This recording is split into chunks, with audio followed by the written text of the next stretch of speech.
So let's just start with this line. It's a clue, isn't it? It just kind of hangs there in the air, so full of mystery. It tells you right away this story isn't about the destination. It's about a journey that's already happened. Today we're going to do something a little different. We're stepping away from the hard data and the history books to explore something a lot more personal. It's about a single, incredibly strange encounter on a desolate mountain pass. One of those stories that just blurs the line between what's real and, well, what can't be explained. Before we go any further, I want you to really put yourself in this scene.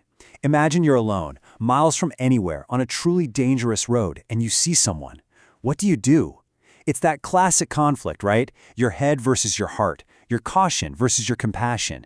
And that is the exact choice our narrator had to make in a split second. Okay, so let's really set the scene. You're the one behind the wheel. The world outside your car is just vast, empty, and frankly, kind of hostile. This isn't some quiet country road. This is a place where just surviving the drive feels like a real achievement. And then, you see it. Against that blinding white snow, there's a single, dark shape. A person, just standing there, not moving at all. The sight is so completely out of place, your brain almost can't process it. It's jarring, it's unsettling, and it feels impossible. And in that instant, a war breaks out in your head. Your rational mind is screaming, danger, right? It's listing all the reasons you should absolutely just keep driving. But your gut, your empathy, it's whispering something else. No one belongs out here alone. Something is really, really wrong. Now, to truly get how bizarre this whole thing is, you need to understand the Zoji La Pass. This is not your average highway, not even close. It's more like a narrow, winding ribbon of gravel and dirt that's just been carved into the side of the Himalayas. 11,649 feet. Just let that number sink in for a second. At that altitude, the air is thin, the weather can turn on a dime, and help is hours. If you're lucky, maybe even days away. So that number, it's not just a height, it's a measurement of pure isolation. The only sounds are the wind howling outside and the constant groan of your engine fighting that incline. The world around you is just shades of gray rock and white snow. There are no trees, no birds, no other cars, so, and this is the crucial point, seeing another human being out here would be like seeing a ghost. So our driver makes a choice. Against all logic, they pull over. The door opens, the figure gets in, and for the first time in hours, the silence in that car is broken by a voice that isn't their own. Those are the first words the passenger says. And you can just hear the deep, profound weariness in them, can't you? A sense of a journey that goes so far beyond just miles on the road. It's the sound of someone who has finally been able to stop. So the driver asks the most logical, simple question in the world. It's what you ask any hitchhiker.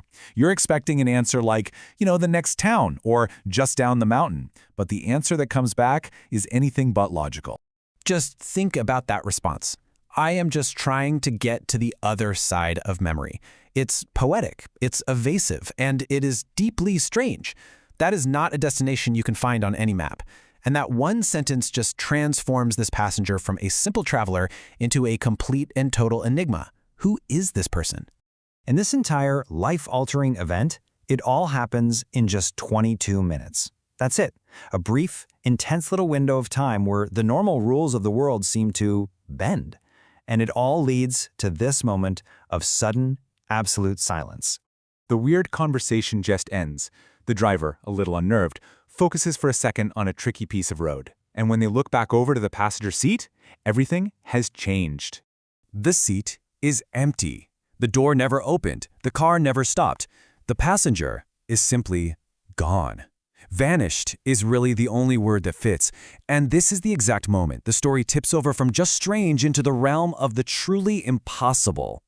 And of course, this is the question that just crashes into the driver's mind. That immediate, frantic search for some kind of rational explanation. Did I imagine it? Was I hallucinating from the altitude? Was I just so lonely that my mind created a companion for me? But the feeling, the memory, is just too real to be dismissed that easily. This final part of the story, it's about the aftermath. It's about living with an experience that has no logical explanation, no neat and tidy conclusion. In the search for answers, sometimes we turn to folklore. And the idea of the jinn, it offers a kind of framework. It's a local belief in supernatural spirits that are said to inhabit these exact kinds of desolate, lonely places. So is that an explanation, or is it just another layer to the mystery? Because ultimately, this is what the driver is left with. Not proof, but just the echoes of the experience. A phantom chill in the car that doesn't seem to go away. A memory that is so vivid it actually overshadows reality itself. There's nothing to show anyone, nothing to prove what happened. All there is the story. And that leaves us with this final thought. We tend to measure our travels by the distance we cover, right? How many miles did we go? But maybe the most profound journeys are the ones that don't take us to a new place on a map, but to a new understanding of what's possible.